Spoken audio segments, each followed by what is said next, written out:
You know what I love about these crisp days in January? Sipping on my coffee while watching the steam rise against the window frost.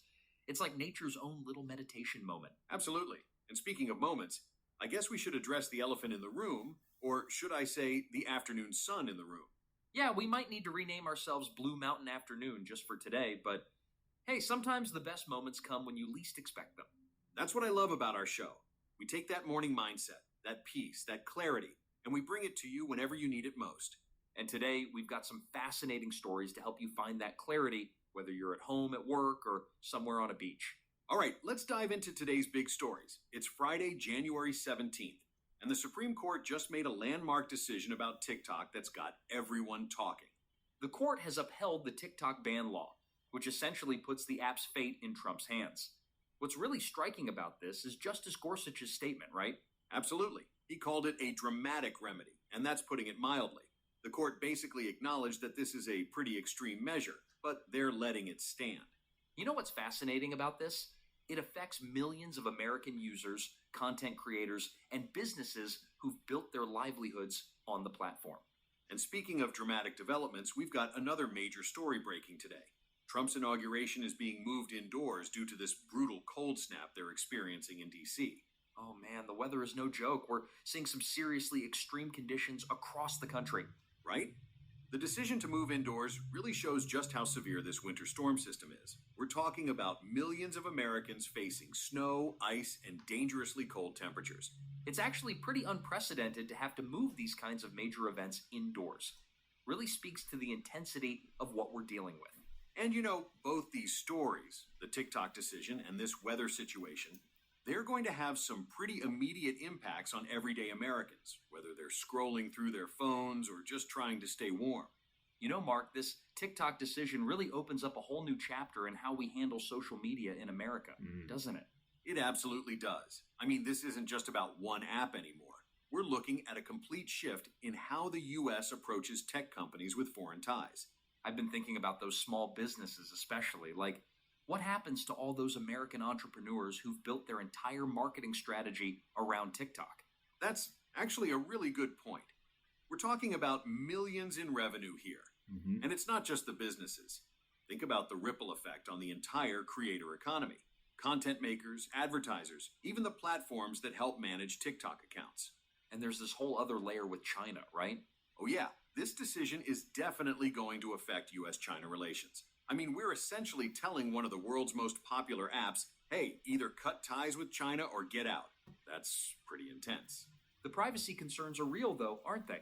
They absolutely are. But here's what fascinates me.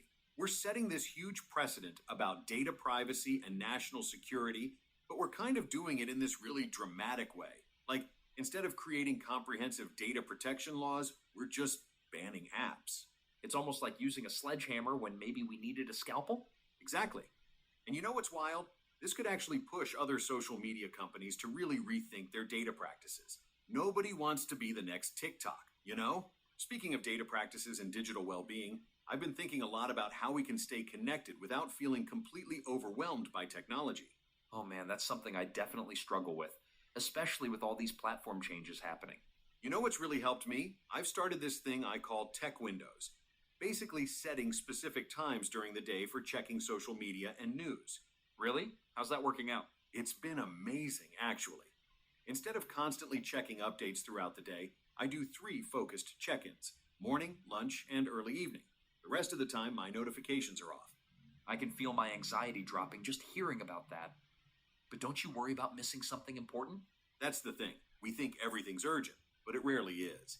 And here's a cool tip I learned. Most phones now have these focus modes where you can let certain people or apps break through even when you're in Do Not Disturb.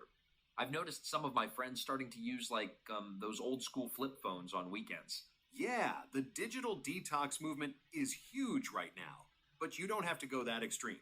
Sometimes it's just about creating small boundaries, like no phones during dinner or the first hour after waking up. I actually tried keeping my phone in another room while sleeping last week. Slept better than I have in months. That's exactly it. It's these small changes that make the biggest difference. And you know what's funny? When you step back a bit from the constant connectivity, you actually feel more connected to what really matters. You know, Mark, looking out my window this morning, watching these snowflakes drift down so peacefully, it reminded me of something important. I love those quiet winter moments. What came to mind? Well, just like each snowflake falls at its own pace, we don't have to rush to catch every single digital moment. Sometimes the most beautiful things happen when we slow down and just let things be. That's actually really profound, Alex. And you know what? This brutal cold we're experiencing right now, it's kind of forcing everyone to slow down anyway. Right? Nature has this way of sending us these little reminders. When the world outside freezes, maybe it's telling us to take a pause too. I've noticed that on these cold days when I'm not constantly scrolling, I actually feel more present, like the stillness outside somehow seeps into my mind. It's exactly like that first morning cup of coffee. You can either gulp it down while checking emails, or you can actually taste it, feel its warmth, let it ground you in the moment. And just like these winter storms eventually pass, our notifications and updates will still be there when we choose to return to them. Honestly, that might be the most peaceful thought I've had all day. You know what, Alex? I think we've warmed up this afternoon pretty nicely, despite our unusually late start today. Yeah, I'd say Blue Mountain Afternoon has quite a nice ring to it, actually. But we'll be back to our regular early morning schedule on Monday, bright and early, ready to start your day with you all. And speaking of Monday, we've got some really interesting stories lined up that I can't wait to share. Until then, stay warm, stay mindful, and remember, whether it's morning, afternoon, or evening, there's always time to find your moment of peace. Exactly. This is Mark and Alex, signing off from Blue Mountain Morning. See you Monday, everyone.